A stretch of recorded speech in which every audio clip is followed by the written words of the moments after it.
ये हमारा हिंदी रीडर का चैप्टर नंबर 7 है, जिसका नाम है आत्मनिर्भरता।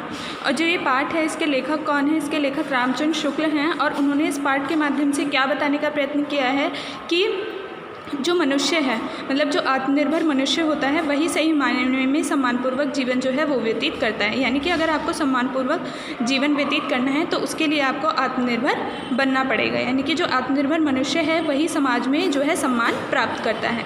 अब जो रामचंद्र शुक्ल हैं वो सबसे पहले क्या कहते हैं कि अगर व्यक्ति को आत्मनिर्भर बनना है तो उसके लिए उसको किस चीज़ को अपनाना पड़ेगा? आत्मनिर्भर बनने के लिए सबसे पहले व्यक्ति को नम्रता को अपनाना पड़ेगा।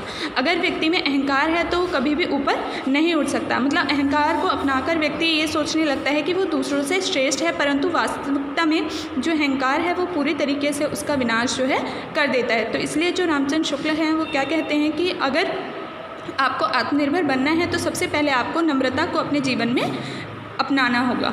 ठीक है, उसके बाद वो क्या कहते हैं कि यह बात तो निश्चित है कि मनुष्य मर्यादापूर्वक जीवन व्यतीत करना चाहता है। उसके लिए किसकी आवश्यकता होती है? गुण की। अगर हमें मर्यादापूर्वक जीवन व्यतीत करना है तो उसके लिए क्या आवश्यक है? गुण आवश्यक है। ठीक है, जो गुण होते हैं जिससे कि हम क्या बनते हैं? आत्मनिर्भरता जो है वो आती है। उसके बाद वो क्या कहते हैं, और इसी से हम अपने पैरों पर खड़े हो सकते हैं। वो क्या कहते हैं कि जो युवा वर्ग है, युवा वर्ग को यह सदा स्मरण रखना चाहिए कि वह बहुत कम बातें जानता है। अपने ही आदर्श से वह बहुत नीचे है। उसकी आकांक्षाएं उसकी योग्यता से कहीं बढ़ी हुई हैं। उसे इस बात का ध्यान रखना चाहिए कि वह अपने बड़ों का सम्मान करे, छोटों और बराबर वालों से कोमलता का व्यवहार करे। यह बातें आत्ममर्यादा के लिए आवश्यक हैं। यह सारा संसार, जो कुछ हम हैं और जो कुछ हमारा है, हमारा शरीर, हमारी आत्मा, हमारे कर्म, हमारे भोग, हमारे घर की और बाहर की दशा, हमारे बहुत से गुण, अवगुण और थोड़े गुण, सब इसी बात की आवश्यकता प्रकट करते हैं कि हमें अपने आत्मा को नम्र रखना चाहिए। अब जो रामचंद्र शुक्ल हैं वो युवा वर्ग के लिए क्या बात कहते हैं कि जो युवा वर्ग है वो अगर आत्मनिर्भर बनना चाहता है तो उसके लिए भी उसे जो है नम्रता को अपनाना चाहिए और कुछ बातों का जो है विशेष ध्यान रखना चाहिए। क्योंकि हम देखते हैं कि जो युवा वर्ग है वो अपने में ही रहता है और उसे ऐसा लगता है कि मुझे बहुत ज़्यादा ज्ञान है, परंतु ये बात भूल जाता है कि वो बहुत ही जो है कम ज्ञान रखता है। यानी कि जो उसके आदर्श हैं वो भी बहुत नीचे हैं और उसकी जो आकांक्षाएं हैं, वो जो आज आकांक्षाएं रखता है वो उसकी योग्यता से कहीं ज़्यादा अधिक है। तो इसके लिए वो क्या कहता है, उसे किस बातों का ध्यान रखना चाहिए कि उसे अपने से बड़ों का सम्मान करना चाहिए, छोटे और बराबर वालों से कोमलता का व्यवहार करना चाहिए। और ये सारी बातें जो हैं किसके लिए आवश्यक है? हमारी जो आत्ममर्यादा है उसके लिए बहुत ही ज़्यादा आवश्यक है।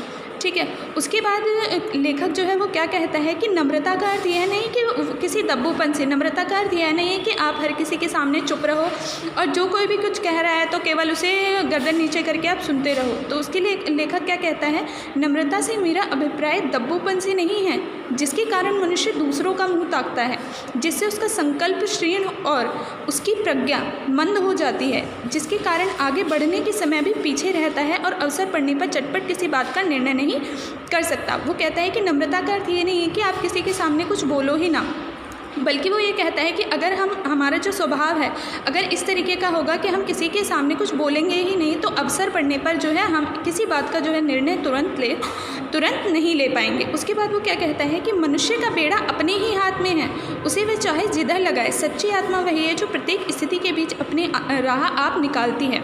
जो लेखक है वो ये क्या कहता है कि जो मनुष्य का जो बेड़ा है, यानी कि वो जो भी बनना चाहता है, वो आत्मनिर्भर भी बनना चाहता है, तो भी उसकी जो पूरी बात है वो केवल उसी के हाथ में होती है। मतलब वो जहाँ भी अपनी कदम बढ़ाए या जो भी वो काम करे उसमें उसे पूरा मन लगाकर उस कार्य को करना चाहिए। मतलब पूरी सच्ची आत्मा से उसे उस कार्य में लग जाना चाहिए।